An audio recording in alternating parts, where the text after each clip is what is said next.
First of all, good morning to all. I am Abhishek Thakur, the student of Ebenezer English School, class 9.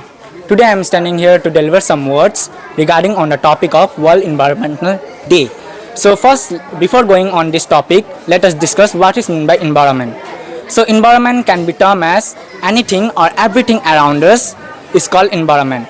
That means anything like school, plants, trees, stones are a part of our environment. So now we have understand what is meant by environment. Now let us discuss why do we celebrate World Environmental Day. So we celebrate World Environmental Day because to make the peoples aware about the harmful causes of the plastic, about the importance of the trees, plants, about our environment. Because plastic are, as we know, plastics are non-biodegradable. That means it cannot be broken down into simpler substance. That means it cannot be eaten by the microorganisms. For example, if we throw peels of the fruits or vegetable in a field for 2 or 3 days, and if we came and have a look on that, then it will be vanish because the microorganism had already eaten. But if we throw a plastic cover or something else, then it will not be vanished because the microorganism doesn't eat because it cannot be broken down into simpler substance. So we celebrate Environment Day to make the peoples aware about the harmful causes of the plastic. This day was founded by the UNO. UNO means the United Nations of Organization. This foundation was organized to make the peace of the world, to make the countries united. This foundation led the foundation named UNEP, United Nations of Environmental Program. On this program, the UNO make the peoples aware about the harmful causes of plastics. So I would like to say that we should be aware about the plastic and we should reduce our uses. Thank you. That's all. My name is Manu Thakur and I have passed here from class 10 from this school, and my percentage in HSLC is 76.18. I have studied here. I took admission here in class UKG and I have passed class 10 from here.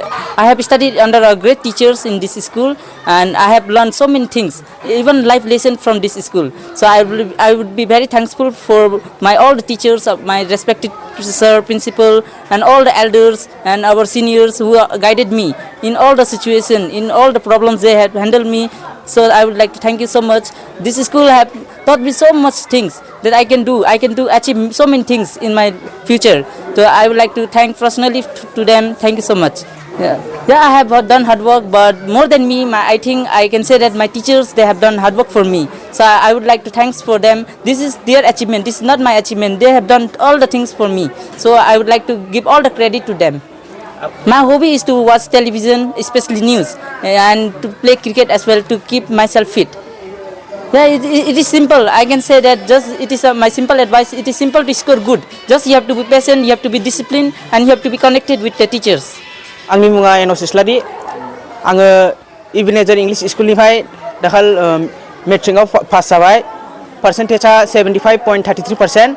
आङो बे स्कुलाव फरायनानै जोबोद खुसि मोनदों मानोना आङो बे गोरलैनिफ्रायनो आंखौ आंनि बिमा बिफाया मोजां बे LKG निफ्रायनो क्लास 10 सिम आङो फरायदों। आङो गोबांथार मोजां मास्टारजों फोरोंजानो मोनदों। आङो बे स्कुलाव फरायनानै गोबांथार नलेजफोर मोनदों आरो आङो दा जोबोद खुसि मानो होनब्ला बिथांमोननि जोंनि मोजां मास्टारफोरनि द्वारै आङो दा बे क्लास 10 खौ पास जाबाय मोजां मार्क्सजों। बेनि थाखाय आं जोंनि स्कुलनि टिचार्सफोरखौ प्रिन्सिपालखौ गासैखौबो हामबायनाय थाबाय। फरायनायालाय आङो घन्टा हिसाबाव फरायफिनाखैमोन, ओरैनो 45 मिनिट 50 मिनिट बिदि फरायोमोन। आं मानो एफा गोबां मार्क्स मोनदों होनब्ला आंनि मास्टारनि द्वारै मास्टारफोरनि एक्सप्लेनेशननि द्वारै आङो मोजां बुजिनानैसो लिरनो हादों। नोंनि हबिया मा थाखो? आंनि हबिया वाचिं टेलिभिजन, रिडिं बुक्स एक्सेट्रा। बेखौहाय साक्सेस जानो थाखाय माबायदि फरायलांनांगौ होनना सानो नोङो? आं सिगाङावनो आंनि एम्बिशनखौ बुंनो गोसो जादों। आंनि एम्बिशना जाहैबाय प्रफेसर। आङो बिनि थाखाय फरायनानैल' जानाय नङा, आङो बेखौ सानदों इदिनो माबाफोर लादेरनांगोन, जेरै इदिनो स्कुलफोराव फोरोंनायनि टेकनिकफोर सोलोंनांगोन, इदिनो गोबांथार सोलोंनांगौ जाहैयो। बेनि थाखाय गोबां फरायलांनांगौ जाहैयो। बिदिनो आं मोजां फरायलांनो सानदों। जोंनि बे आखिनायनि प्रग्राम आर्ट्स कम्पिटिशननि मेन उद्देश्यआ जाहैबाय जोंनि गथ'फोरखौहाय बे जोंनि जिनोखि मोजां बुहुम बे बुहुमखौ जोङो माबोरै जोथोन लानांगौ माबोरै साफा लाखिनांगौ माबोरै खेल खालामनांगौ जाहाथे बेनि सोमोन्दै बिसोरो सोलोंनानै लाखिनो हायो बेखौ नोजोर बोनानै जों दिनैनि बे आर्ट कम्पिटिशनखौ लानाय जादों। जायफ्रा बेबायदि दिनैनि बे समावल' दंफां लाइफां गायनानै दिन्थिदों गायखांनायनि उनाव बिनि सायाव जेबो जोथोन लाया आं सानो बियो गोरोन्थि। मानो होननानै बुङोब्ला जाय जों दंफांखौ जों गायबाय जों बेखौ देरजासे जों बेखौ जोथोन लानांगौ आरो दंफां लाइफां गायनायनि मेन उद्देश्यआनो जाहैबाय जोंनि आबहावाखौ थाजिम लाखिनाय जोंनि एनभाइरनमेन्टखौ मोजाङै लाखिनाय बिनि थाखायसो जों गायो नाथाय जों दंफांखौ माब्लाबाबो दिन्थिफ्लानो थाखाय जों गाया। बेनिखायनो जायफ्रा दिनैनि थाखायल' गायनानै इयुनाव जोथोन लायाखै आं सानो बेयो गोरोन्थि। बिसोरखौ बेबायदि मोजां मोजां मार्क्स लानानै पास खालामहरनो जों गोबां सिन्था खालामो स्टाफ मिटिंफोर लायो रेस्टलेस जों माने सिन्था खालामबाय थायो माब्रै खालामब्ला जोङो बिसोरखौ मोजां नाम्बार होनानै पास खालामहरगोन बेफोरनि सोमोन्दै साननानै जेब्लाबो जों बिसोरखौ जोथोन लानाय जायो। बरंस जोङो बन्द'नि समावबो जोङो बिसोरखौ फ्रि हगारनाय जाया। जोंनि स्कुलनि स्टाफफ्रा गावसोरनि जिरायनांगौ समखौ जिरायालासे जोंनि गथ'फोरनि थाखाय सम होनानै बिसोरखौ फोरोङो बेफोरबायदि नाजानायनि गेजेरजों बिसोरो मोजां नाम्बार मोननानै पास जालांनो हादों होननानै आं सानो। जों टिचारफोरनि हास्थायनायाथ' बेनो जोङो बिसोरखौ जों जेरैबायदि फोरोंबाय बिसोरनि फरायनाया मेट्रिक पास जाजासेल' नङा बिसोरो गावसोरनि गल जेनोखि एम बिसोरहा दङ बेखौ सौहैयागौ माने बिसोरो नाजालांबाय थाथों आरो नाजालांनांगौ जों बेखौनो जेब्लाबो मिजिं थियो आरो बेखौनो लानानै जों बिसोरखौ परामर्श होबाय थायो। जेब्लागौ माने सौहैनाय नङा नोंसोरनि थांखियाव अब्लागौ माने नोंसोरनो जेननो नाङा होननानै जोङो बिसोरखौ एडभाइस होबाय थायो।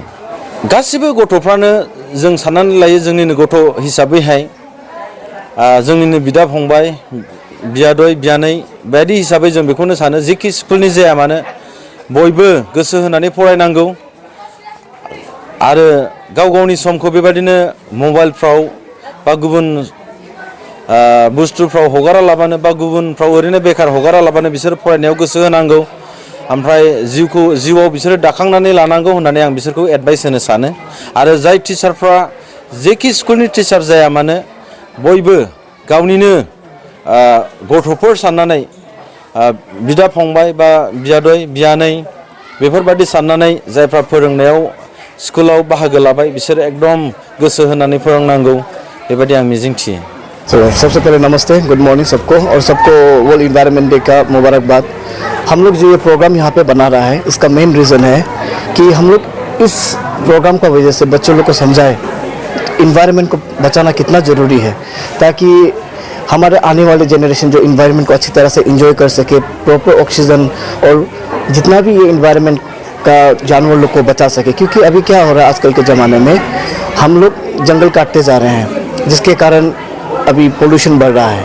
और हम इसमें क्या होता है हमें कुछ गवर्नमेंट है, मैं सभी को नहीं कहता हूँ लेकिन कोई गवर्नमेंट है जो इसके बारे में अवेयर नहीं है इतने सारे। सो गवर्नमेंट प्लस पब्लिक अगर इसको इनिशिएट दे, इसको इम्पोर्टेंट समझे अपने जंगल को बचाने के लिए तो हम लोग के इन्वायरमेंट में कोई भी बीमारी भी नहीं रहेगा और सच ये प्रगति रहेगा। तो उसके लिए ये प्रोग्राम हम लोग ने सेट किया है जिसके कारण बच्चों लोग को अच्छी हेल्थ फैसिलिटीज़ मिले और आगे बढ़ के उसका तंदुरुस्त और जीवन अच्छा रहे। आफ्टर ये कंप्लीट हम लोग की ड्राइंग के बाद में हम लोग लास्ट ईयर भी एक पौधा लगाया था, इस बार भी हम लोग पौधा लगाएंगे। ये आज हम लोग सिलेक्ट किया है कुछ प्लेसेस तो बच्चों लोग को इन्फॉर्म नहीं किया गया है लेकिन आफ्टर ये ड्राइंग के बाद में हम लोग ये पेड़ पौधे भी लगाएंगे ताकि अच्छे इन्वायरमेंट मिल सके। पौधे लगाने के बाद आदमी लोग पौधे को ऐसे ही लगा के छोड़ देता है। जी तो उसको कितना ध्यान देना चाहिए? नहीं जी, लाइक हमारे स्कूल में तो हम लोग ने क्या किया है क्लास 9 क्लास 10 हर एक स्टूडेंट को इंचार्ज दिया गया है। सपोज आज क्लास 9 का बच्चे लोग आज के डे में वो लोग पानी देगा, पौधे लगे केयर करेगा, फिर नेक्स्ट डे क्लास 8 का स्टूडेंट उन लोगों को पानी देगा। सब स्टूडेंट को हम लोग इस तरह से उन लोग को वर्क दिया ताकि प्लांट का हम लोग मेंटेन कर सके। इस तरह से अगर हम लोग बड़े समझदारी से अगर इंसान को बड़े आदमी की तरह अगर बच्चों को बात करें तो उन लोगों को समझ में नहीं आता है।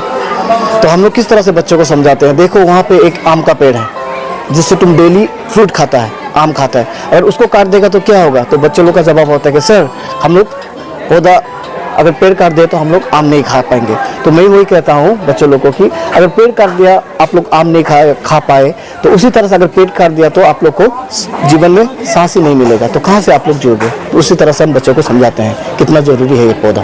तो LKG टू क्लास 10 तक है ये स्कूल। कितना है स्टूडेंट अराउंड अब अप्रोक्सीमेटली 300 समथिंग होगा। स्कूल में क्या है?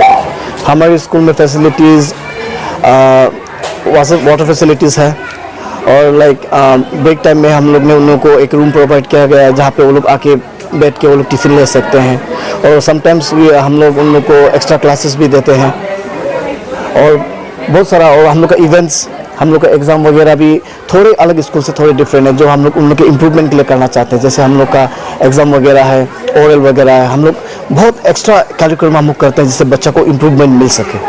सर ये साल में SSLC में कितना स्टूडेंट लोग पास हो गया और कितना मार्क्स लेके? जी हाँ, इस साल तो हमारे स्कूल से मैक्सिमम 98% पास हुआ है, और यस 1-2 का तो हर स्कूल में होता हुआ है, और 6 स्टूडेंट ने बहुत अच्छे डिस्टिंक्ट मार्क्स निकाला है, लेटर भी निकाला है, इंग्लिश में 94 निकाला है, इलेक्टिव